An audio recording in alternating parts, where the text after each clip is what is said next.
मैं ॲडव्होकेट मनोज आखरे, अध्यक्ष संभाजी ब्रिगेड महाराष्ट्र। छत्रपती संभाजी महाराज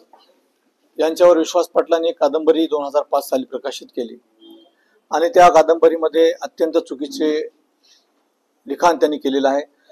आणि आज विश्वास पाटील हे नव्या साहित्य संमेलनाचे अध्यक्ष झालेले आहेत आणि मग चुकीच्या कादंबरीला प्रतिष्ठा मिळू नये यासाठी संभाजी ब्रिगेडची भूमिका आहे की विश्वास पाटलाला त्या साहित्य संमेलनाच्या अध्यक्षपदावरून तात्काळ काढण्यात यावं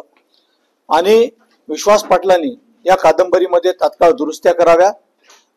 आणि छत्रपती संभाजी महाराजांच्या पुतळ्यासमोर नाक घासून त्यांची माफी मागावी आणि सर्व शिवशंभू प्रेमींची माफी मागावी ही संभाजी ब्रिगेडची भूमिका आहे। जर त्यांनी कादंबरीमध्ये आक्षेपार्ह मजकूर वगळले नाहीत तर संभाजी ब्रिगेड हे साहित्य संमेलन होऊ देणार नाही ही संभाजी ब्रिगेडची भूमिका आहे। संभाजी ब्रिगेडच्या वतीनं मी त्यांच्यावर कायदेशीर सुद्धा त्यांना नोटीस पाठवलेली आहे,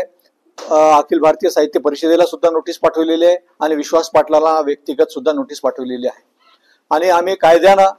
आणि मुद्द्यानं दोन्ही गोष्टींना आम्ही संभाजी ब्रिगेडच्या माध्यमातून लढा देतोय। कारण छत्रपती संभाजी महाराजांचा दैदिप्यमान असा इतिहास जर कोणी विकृत पद्धतीने मांडणी करत असेल आणि बदनाम करत असेल या भारताचं प्रेरणा स्तोत्र तर ते संभाजी ब्रिगेड कधी सहन करणार नाही आणि म्हणून संभाजी ब्रिगेडच्या माध्यमातून आम्ही हा इशारा देतोय की साहित्य परिषदेनं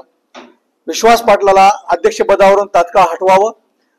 किंबहुना त्यांनी विश्वास पाटलासोबत बसून त्या छत्रपती संभाजी महाराजांबद्दलची जी कादंबरी लिहिलेली त्या कादंबरीमधले आक्षेपार्ह मजकूर काढावेत आणि छत्रपती संभाजी महाराजांची माफी आणि सर्व शिवशंभू प्रेमींची माफी मागावी। धन्यवाद।